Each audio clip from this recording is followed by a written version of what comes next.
My brother is in there. My daughter said, pointing at an old building during her first visit to the zoo. But my son had passed away 3 years ago, so he couldn't possibly be there. But maybe. I reconsidered. My daughter actually had mysterious powers. As I cautiously approached, there he was. My child, chained inside the cage. No way! I was left standing in shock, unable to move. I met my husband, Justin, at the zoo when we were both 32. He helped me when my niece's hat was taken by a monkey, and I didn't know what to do. A few days later, we ran into each other in town, hit it off, and started dating. The following year, we got married, which felt like something out of a drama. My friends teased me, saying, "Well done, Michelle." A year later, our son Liam was born, and I felt truly happy. Although the first year of parenting was challenging and confusing at times, every day was filled with joy. When Liam was 2, our daughter Amy was born, making our home even more lively. Liam started to regress, constantly calling for mommy and me, wanting attention. Despite this, he understood his role as a big brother and took good care of Amy, who was smaller than him. My husband also adored our daughter, even more than he did when Liam was a baby. "Can you play with Liam while I nurse Amy?" I asked, as I tried to pick up my crying, hungry daughter. Liam clung to my leg, saying, "No, Mommy." Just then, Justin came home, and I asked him for help. "Sure, I'll give her the bottle," he said, washing his hands thoroughly before opening the can of formula. Although I preferred to nurse directly because of the engorgement, Justin wanted to prioritize time with Amy over entertaining Liam. Justin was very involved in parenting, so I couldn't complain much. But that wasn't all. One evening, Justin came home late, carrying a large paper bag. "What's that?" I asked. "It's a new toy for Amy. It's supposed to be good for brain development and is quite popular," he replied. "Again? Didn't you just buy one recently?" "It's fine. I want our daughter to grow up smart," he said, showing the toy to Amy. At that moment, my son asked, "Where's mine?" looking back and forth between my husband and me. When I looked into the paper bag, there was nothing left. "There's nothing for you, Liam. I'm sorry," Justin said with a smile. But a 2-year-old couldn't understand that, and Liam started crying loudly. "Come on. You're the big brother, so you need to be patient," My husband yelled at Liam, clearly frustrated. As I hugged my son, my husband blamed me. "It's because you spoiled him." Of course, I didn't intend to spoil Liam more than necessary. Even though I often had to make him wait, I always treated him with a lot of love. This kind of situation happened frequently, so I always asked Justin to treat both children equally. Although he said he understood, it was clear that he favored Amy. I remembered reading in a magazine that fathers tend to favor their daughters, so I tried to convince myself that it was just natural. However, as time went on, I began to think that my worries were unfounded. When Liam was 3 and Amy was 1, Justin started treating both of them equally. On his days off, he would take them to the park, giving me some time to myself. I was grateful for having such a good husband and happy to see him becoming a reliable father. However, there was an incident where Liam fell off the playground equipment and got a scar on his face while Justin wasn't looking. it made me realize I needed to be more vigilant too. One night, we were watching a fishing show on TV, and Liam said, I want to go fishing. Justin replied. I've been a bit busy lately. Liam clung to him, pleading. But I want to go. I suggested. How about we go to the aquarium with Mommy and Amy instead? We can go fishing another time when Daddy has more time. But Liam wasn't satisfied and went to bed sulking. I thought he would feel better after sleeping, but he kept mumbling about fishing even after waking up. Then Justin went over to him, looked him in the eye, and said, All right, how about just the two of us go fishing? Liam asked. Really? Is that okay? Justin smiled and said, Yeah. I've been working even on my days off lately, so I should indulge you a little. Right, Liam? Liam was overjoyed, and I was happy to see that Justin had thought it through. However, as I listened, I realized they were planning to go sea fishing. I was worried about the dangers for Liam, who was only 3 and often unpredictable. I want him to have real experiences from a young age. I thought it was a sign of his fatherly love, so I reminded him to be careful and sent them off. That weekend, my daughter and I stayed home while they cheerfully left. I was excited, imagining Liam's face lighting up as he told me all about their adventure when they returned. In the evening, I received a call from my husband. I thought it was to tell me they were on their way back, but Justin sounded strange. Michelle. Something terrible has happened. Liam fell into the sea and is missing. What? I collapsed upon hearing the news. Justin kept talking, but it was like listening to a radio. I couldn't process any of it. I'm coming over right now. No, you stay home with Amy. The search might take a while, and it's getting dark. There might be. No! I couldn't believe it.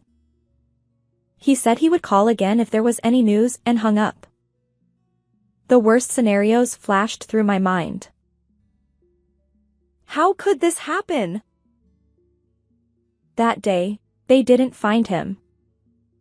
Over the next few days, the police and local fishermen helped search, but eventually, the search was called off, and it was deemed an accidental death. My fault. I'm really sorry. Justin said, blaming himself and apologizing to me over and over. Honestly, I don't remember much from that time. I was just trying to get through each day, and before I knew it, 3 months had passed. Justin told me he had completed the process to have Liam declared legally dead. This is a procedure used when someone goes missing in a sea accident and their survival cannot be confirmed. Despite his own pain, Justin took care of many things for me, seeing how deeply I was affected. Watching him, I realized I couldn't go on like this. 3 years passed, and our daughter was now 4. Not a day went by that I didn't think of my son. He would be 6 now. What kind of big brother would he have been? I often wondered, watching Amy play energetically and imagining Liam growing up alongside her. One day, Amy said, Mommy, I want to go to the zoo. Pulling my hand while looking at an animal picture book. My husband was at work that day, and Amy and I had planned to spend a quiet day at home. You've never been to the zoo, have you, Amy? All right, let's go, just the 2 of us. Yay! She cheered. I made a simple lunch, got ready, and we headed out together. When we arrived at the zoo, it was bustling with families, as it was a weekend. Amy was thrilled to see the animals up close for the first time. Her eyes sparkled as she exclaimed, Wow! They're so big. She seemed to be having a great time. After a while, she pulled me by the hand and said, Mommy, this way. She led me to a quiet area.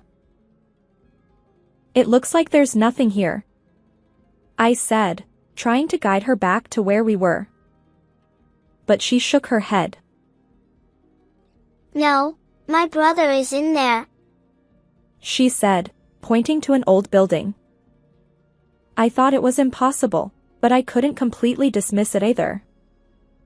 Since Amy started talking more at around 3 years old, she often said strange things. Once, when I couldn't find my car keys, she told me, Mommy, they're in the small pocket of your bag. And sure enough, they were there. At first, I thought it was a coincidence, but it kept happening, and I began to believe Amy had some kind of special ability. I had told Justin about it, but since he hadn't seen it for himself, he found it hard to believe. So, I was the only one who knew and believed in Amy's abilities. When she said something strange again this time, I thought maybe she was right, and I decided to follow her. As we got closer, it seemed to be an abandoned facility, boarded up so we couldn't see inside. He's definitely in there. My brother is crying for help. Amy insisted. Peeking through a gap, I thought I saw something move inside a cage. What was that? I wondered, moving closer and straining my eyes. Inside the cage was a boy with long, messy hair, wearing dirty, tattered clothes, chained up. I was so shocked I forgot to breathe. The boy was my son, who was supposed to have died 3 years ago. Liam? I called out. He flinched and looked at us, then nodded and cautiously approached. He was so close I could almost touch him, my beloved child I had dreamed of seeing again. It's Mommy! Do you recognize me? He nodded vigorously and started crying. I rejoiced at our reunion, and Amy chatted with him as if no time had passed. Once we calmed down, I asked him what had happened, and the truth was shocking. How could this happen? It's unforgivable. I felt a deep anger rising within me and vowed to get revenge on the person who had caused my son such suffering. First, I went to someone and explained the situation, asking for their cooperation. Then, I steadily prepared for retribution. I took Amy to my parents' house and hurried back to the zoo. According to Liam, the person who locked him in the cage would bring him food just before closing time. I waited anxiously for that person to appear. Around 7 p.m., I heard footsteps in the hallway. The person unlocked the cage and threw in a bag with bread and a drink, saying, "Here's your food." When they shone a flashlight inside, they exclaimed in surprise. What? "I've been waiting for you." What's going on? Justin stammered. I was waiting inside the cage, having already rescued Liam. The person who had been keeping Liam locked up was none other than my husband, Justin. Why are you here, Michelle? He demanded, approaching me quickly. Amy told me her brother was here, I replied. What? Justin frowned. I explained to him that it was thanks to Amy's mysterious ability that we found our son. Liam said it clearly. It was Daddy who did this, I told him. But this area is off limits to unauthorized personnel. What are you doing here? Justin tried to deflect by blaming me. I knew I shouldn't be here without permission, which is why I sought someone's help. Were you called by the zoo director this afternoon? I asked. Yeah. Justin answered, caught off guard by my question. That was my request. I revealed. The person who helped me was the zoo director. You might wonder how this was possible. Well, Justin worked as a zookeeper at that zoo. We met there when he retrieved my niece's hat from a monkey. Knowing the zoo inside out, it was easy for him to get the keys to an unused facility and secretly keep our son locked up and monitored. The zoo director had attended our wedding, so I knew him and explained the situation, asking to be let inside. I asked him to keep you occupied while I rescued Liam. So that's why he kept talking about irrelevant things for so long. Justin realized. He suggested calling the police right away, but I wanted to deal with you myself, I continued. The director understood and agreed to help me. I took out my phone and showed Justin a photo of Liam when we found him. Why did you do this? I asked. Justin looked down for a moment, then sighed deeply. I didn't tell you, Michelle, but I kept looking for Liam after that. Miraculously, I found him. Even though I knew he was lying, I asked. And then? He had amnesia. I didn't want to shock you, so I decided to take care of him here until he remembered everything. Justin claimed. Really? Thank you. Do you think I'd say that? Stop making up stories. I retorted, denying his confident lie. I then began to recount what Liam had told me. 3 years ago, on the day they went fishing, Liam drank the juice Justin gave him and felt sleepy. When he woke up, he wasn't by the sea but inside that cage. When he asked Justin about going fishing, Justin told him, You're not wanted at home, so you'll live here from now on. From that day, Liam was forced to live in the cage for 3 years. Do you have any idea how much he suffered? How can you call yourself a parent? I cried, my face a mess of tears, pleading with Justin. But he just snorted dismissively.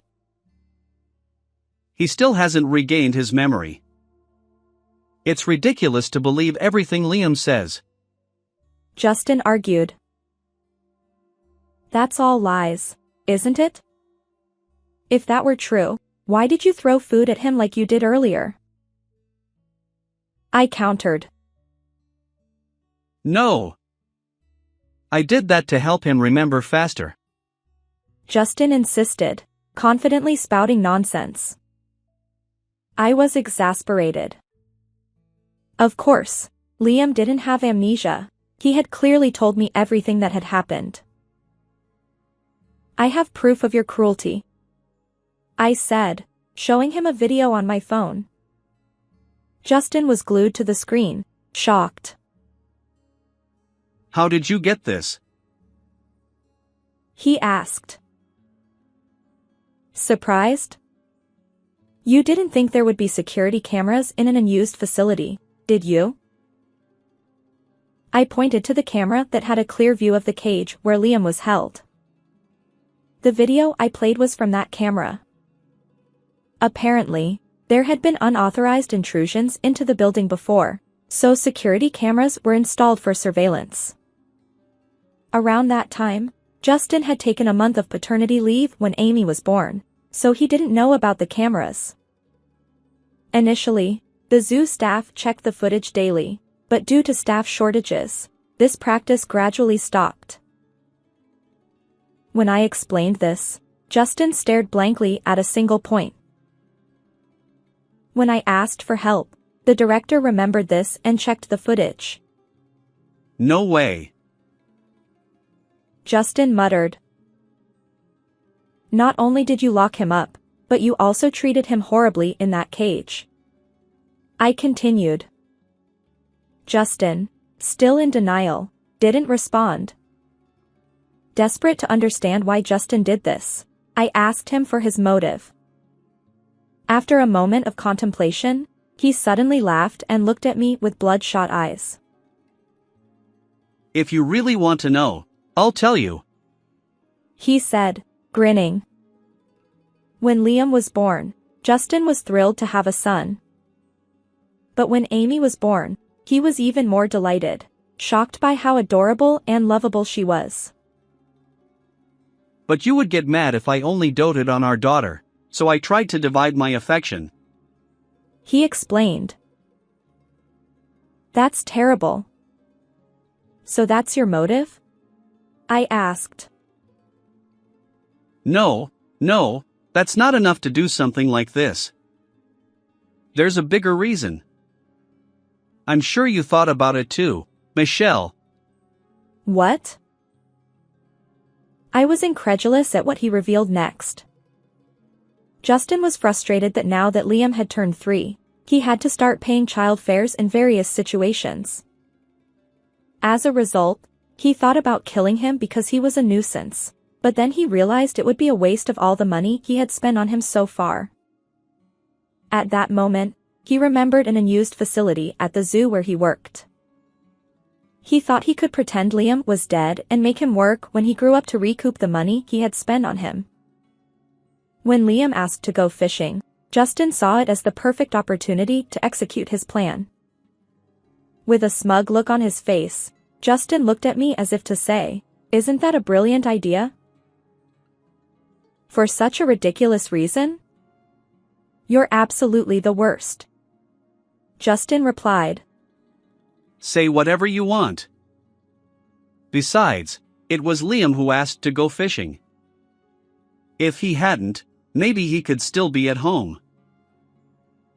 You're a failure as a father. No, you're a failure as a human being, I said, condemning him with strong words, but he didn't seem to affect him at all.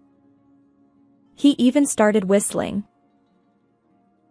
Well, if I've been found out, I guess we'll just live as a family of 4 again. He said nonchalantly, as if it were the most natural thing in the world. That's impossible. You will face the consequences. I'm calling the police, I declared. Justin's face turned pale as he heard my words. Please don't do that. I won't be able to see Amy. Justin pleaded. You don't deserve to call yourself their parent, I said, pushing him away as he cried. Then he glared at me with sharp eyes and started to approach me slowly. Then I'll send you to the afterlife and escape. He shouted, lunging at me. But I quickly escaped the cage and locked him inside. While talking to him, I had been gradually moving closer to the entrance, ready to escape at any moment. Hey, let me out. He yelled. No way. Maybe you'll understand how Liam felt if you stay in there, I replied. Okay. I get it. I'll reflect on my actions. Justin tried to persuade me, but I wasn't buying it. Oh, by the way, the director said he needs to clean the animal cages, so he might put a lion in here first. No, please don't do that. Justin panicked, completely losing his composure. Ignoring his screams, I took his flashlight, plunged him into darkness, and left. After that, Justin was arrested and now he will spend a long time living in a cage. There are no lions, but harsh and difficult days await him. This case was widely covered in the news, and Justin's name and photo were made public. The building where Liam was confined is set to be demolished, and the zoo director resigned to take responsibility. Of course, I divorced Justin and demanded $20,000 in alimony and $150,000 in child support for both children. He will have to pay once he gets out of prison. My kids and I moved close to my parents' house and started living together. Liam has been discharged from the hospital and is gradually regaining his strength. Amy is always clinging to him, calling him Big Brother and chasing him around every day. We plan to create many memories to make up for the lost time. How did you like this story? Please subscribe to the channel. See you in the next video. Our family's happiness was destroyed by my own sister. She stole my husband and they both suddenly disappeared. However, less than a year later, an invitation to their wedding arrived from my sister. To my shock, my high school-aged son said that he would happily attend his father's and aunt's wedding. What? How could you? Why? I was devastated to see my son, whom I thought was my only ally, acting this way. However, at that moment, I didn't realize the truth. My son was actually angrier than anyone else. I met Shane, who was 5 years older than me, through a friend, and we got married a year later. For me, who had lost both parents, having a new family was the greatest happiness. I became a homemaker when I got pregnant, but Shane, being in a managerial position with a stable income, ensured that we didn't have any financial worries. I cooked meals for him and we chatted about trivial things when he came home. We were living peaceful days like that. I thought it would continue like that forever. However, this happiness gradually began to change its form. I began to notice a change when my son Alex entered his 3rd year of junior high school. Until then, Shane had always come home on time, and we would have dinner together. But suddenly, he started coming home later. I understood that he was busy as a manager. However, when he would cancel family outings we had planned in advance or come home in the middle of them due to work, I couldn't help but feel frustrated too. As Alex grew older and our time together as a family became less, I didn't appreciate Shane's behavior. But when I tried to address it, he would sigh with furrowed brows. Being a stay-at-home mom must be nice. It's my job, so it can't be helped. You get to relax at home because I'm the one working. When he said that, I was left speechless. However, he might not have realized that whenever he came home late, there was always the lingering scent of a woman's perfume that I didn't recognize. Is it really just work? Despite my suspicions, I tried to convince myself that he might have business dinners at places where there are women. But just because I tolerated it didn't mean his behavior would change. I couldn't talk to my son about it, so I decided to talk to my sister Penny. Although we were sisters, she was quite different from me, with a carefree and adventurous personality. She'd changed jobs frequently and moved around a lot. She even missed my wedding because she was abroad at the time.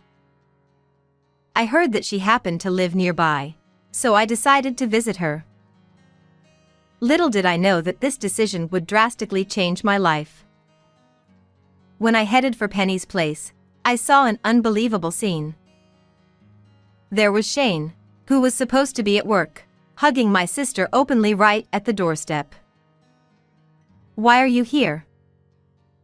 Shane was surprised that I spoke to him, but it was only a moment before he started to become defensive. Who I hang out with is none of your business. Stop making a scene here. While my husband was red-faced and shouting, Penny remained indifferent to it. Ah, you finally caught us. What brings you here so early in the morning?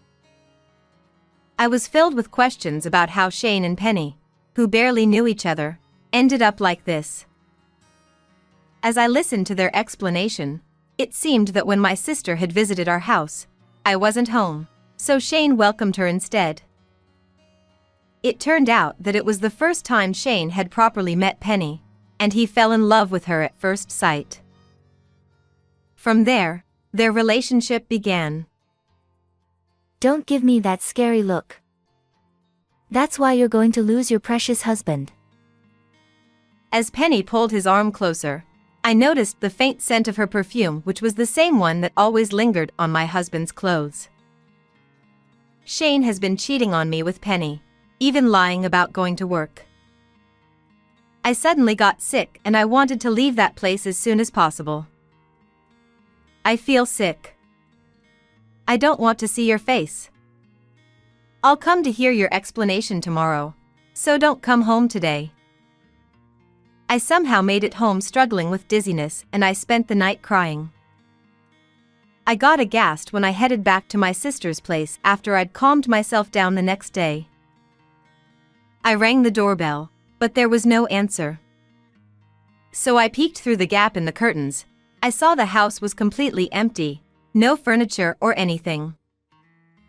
They disappeared unexpectedly. What is going on? How could they do this overnight? Of course I got questions about it, but I realized that if it had been planned in advance, it was possible. They must have set their plans because of being found out by me. I was filled with anger and emptiness. I realized that I had been completely betrayed. I returned home with heavy steps, and I found an envelope in the mailbox. There was a divorce form with my husband's section filled out. I don't have the strength to cry anymore. Afterward, I explained things to my son indirectly, but Alex is already 15 years old. He seemed to understand everything, nodding without much surprise. What Dad has done can't be taken back, but I love you more than him, so you'll be fine. Get well soon. I would have probably broken down much sooner without Alex. The determination to do my best for my son's sake gave me strength. I have him. With that thought, I turned over a new leaf and started working part-time to cover his school fee, putting all my effort into it. When my son successfully passed his entrance exams and got accepted into his desired school, I was overjoyed with him. However, we got a letter from those flipping too. After a year they disappeared as if they wanted to ruin our lives. It was a wedding invitation from Penny and Shane. I don't even want to see their names anymore. What the heck are they thinking? I couldn't bear it, especially when it was addressed to my son. I got furious about the thought of them still trying to involve themselves with my family, so I headed straight to the trash to throw it away. However, Alex snatched the invitation out of my hands when he saw it. Oh, it finally arrived. What do you mean? Did you know about this? Yeah. Dad said he'd sent it, so I figured it was about time. My mind went blank and I got frozen by Alex's words. My son, who had apparently been in contact with Shane, was now smiling as he looked at the invitation. What? How could you? Why? I thought he was carrying the same burden of sadness as me, but I never imagined he had been in touch with his father. When I found it out, I couldn't help but blame Alex. But he remained unfazed. Mom, haven't you noticed? I've been waiting for this moment. He said with a cheerful tone, but I couldn't understand what he meant. You know, at that moment, I still didn't know what my son was planning to do. And then the wedding day arrived. Having been informed of my son's plan, I followed his instructions and quietly hid in a corner of the venue. Amidst the blessings of many guests, the reception finally began. seeing Shane and Penny, filled with happiness as they sat at the main table, made my heart ache. Here I am, following Alex's instructions, but is this really okay? I felt like I was going to be crushed by anxiety, but then the moment finally arrived. Today, he has prepared a special speech to celebrate his father. The host introduced my son like that, and thunderous applause erupted from the audience. Alex stood up from his seat and slowly walked towards the stage. Shane watched our son proudly, while Penny smiled happily. Alex, looking a bit embarrassed, got on the stage and took out his prepared speech. However, the atmosphere in the venue was about to change drastically. Congratulations on your wedding, Dad, and Kelly. The newlyweds turned to look at my son in surprise. Hey. It's Penny, not Kelly. Penny. My husband hastily stood up in a panic, but Alex remained calm and composed. Oh, right. Kelly is the name of my real mother, whom Dad selfishly abandoned. The audacious woman, sitting next to my dad, who stole a husband from her sister and even dared to have a wedding, is Penny. My bad. The venue was left in stunned silence at my son's words. After a while, the guests began whispering to each other with puzzled expressions. What are you saying? Stop this nonsense. It's not what you told me. Ha! What were you expecting, Dad? Did you think I'd give some touching speech? At that moment, my son gave a signal, and a video started playing on the large screen in the venue. On the screen, it showed my son and husband having a meal at a restaurant. Shane, in the video, appeared to be drinking, his face flushed. You have it tough, huh? Having such a ugly woman as a mother, who's only good at doing housework. Just leave that house and come to mine. Don't say things like that. But let's keep meeting up like this, okay, Dot? Yeah, sure. Just keep it a secret from that old hag. She'd make a fuss if she found out, you know. The venue was filled with my husband's vulgar remarks and crude laughter, making everyone uncomfortable. While Shane and Penny got paler, Alex was having a big smile. I love my mom and I'm proud of her. I don't know what you hated so much, Dad, but you abandoned your family and went after Mom's sister, right? That's something I could never do. Stop talking. Don't spread lies, especially when colleagues from work are here. Of course, my husband wouldn't be openly discussing the circumstances of his marriage to Penny with the guests from work. Looking at the seats of our work-related guests, I saw everyone with furrowed brows, wearing stern expressions. Be proud of yourself, Dad. You've chosen your own happiness. I think it's amazing to pursue love so passionately, even if it means destroying a family. Despite his smile, I could sense an underlying rage in my son's expression that sent shivers down my spine. He continued by playing various videos and audio recordings. These included the moment when Shane started cheating, Penny's act of seduction, Shane ran away from me, and likely recordings taken during the times he secretly met with Shane without my knowledge. Shane, who had thought of Alex as his ally, had let his guard down and shared various details every time they met. Enough. Is Kelly behind this? You're too malicious. What kind of person are you? Penny's voice rang out as if she were the victim. Finally, Shane reached boiling point, and he stood up from his seat, then approached my son.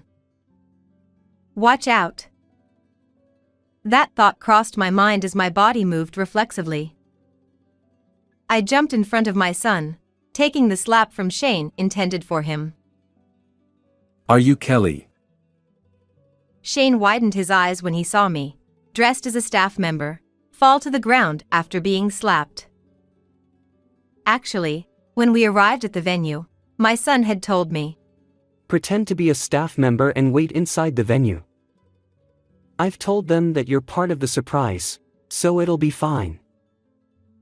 So, I had dressed in the provided clothes and sneaked into the reception hall. Mom, are you okay? Alex rushed over in a panic and peered down at me with a worried expression. I was supposed to be the one getting hit. Did you provoke him on purpose for that? As my son nodded slightly in response to that question, Shane shouted even more. Are you all in on this? Cut it out. Anyone who can't celebrate our marriage can leave right now. But what awaited my husband, who was breathing heavily, was a sight he hadn't expected at all. As some of the guests began to leave their seats, others followed suit one by one. Eventually, even some of the relatives sitting in the family section left the venue without even looking at the bride and groom. The only ones left in the room were his parents. But their faces were contorted with anger. Hey! Didn't you say your ex-wife cheated on you and left? It seemed my husband had painted me as the villain, earning sympathy from his parents and planning to be with Penny. Wow. So you lied about your previous marriage to justify marrying Penny? Well, you see. Well, whatever. You're throwing such a splendid wedding. So, you have money, right? Huh. When I addressed Shane, he turned to me with a foolish expression. Since you suddenly disappeared, I couldn't claim any compensation. Shane, you owe $30,000, and Penny, $15,000. Huh. Why do I have to pay too? As I said this, my sister's face turned as red as an apple, and she raised her voice. Of course. I will settle what you two did with money, so be grateful. Hold on a second. Do you have any idea how much this wedding cost? We were counting on congratulatory money from them, but everyone left, and I don't have any money. Neither do I. I spent my savings on going to beauty salons just for this day. They were all shouting selfishly, but I couldn't care less about their excuses. I'll handle everything through my lawyer from now on. We'll never see each other again, so I wish you the best of luck. I made the greatest sarcastic remarks at the two who could hardly find happiness, and I left the scene with my son. I heard that Shane and Penny faced a rough time afterward. Since they had invited friends, everything was exposed to them, and all of them cut ties with them. Shane received a cold shoulder from his bosses and colleagues who attended the wedding reception, and as a result, he repeatedly made mistakes at work. This led to significant losses for the company, and eventually, he got fired. It seems they are now living together in a rundown apartment. The happiness they took from me faded away, leaving behind only a miserable life. On the other hand, I am living happily with my son. He told me he wanted to become a lawyer in the future. I'll support him wholeheartedly so that his big dream comes true.